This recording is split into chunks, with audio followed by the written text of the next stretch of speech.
People who have COVID-19 and don't know about it are a big factor in the spread of the virus.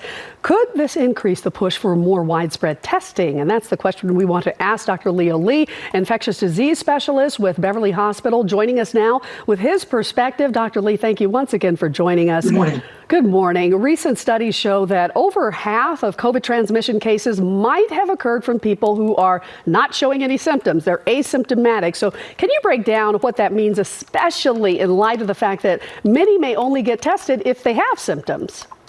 That is true, yes. A recent study that was published last week was performed by the CDC. It's actually a modeling study, which they looked at the rate of transmission from asymptomatic individuals. They did make certain assumptions, and they used data from Chinese studies from last year. And they actually changed a number of variables in terms that they looked at days of incubation, days between onset of symptoms after infection. And what they determined after playing with different variables is that 59% of asymptomatic individuals can actually pass on the virus. Basically about 24% were individuals who never showed symptoms, and the remaining 35% who actually were able to shed the virus before they developed symptoms. So that has significant implications in terms of mitigation practices. We are still recommending that people wash their hands, social distance, and wear their masks. But on top of that, it's also important for us to screen individuals who've had credible exposures to make sure that they don't fall in that group that can actually spread the virus. So that means we do need more widespread testing then.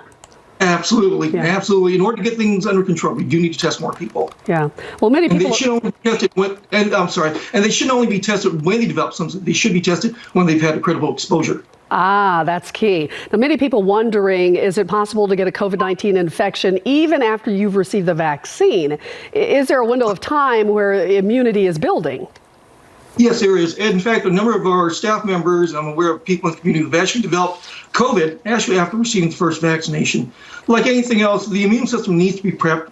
And so the first shot will actually give some immunity based on studies, roughly about a week to a week and a half. That's for the Pfizer vaccine. For the Moderna, it takes about 2 weeks.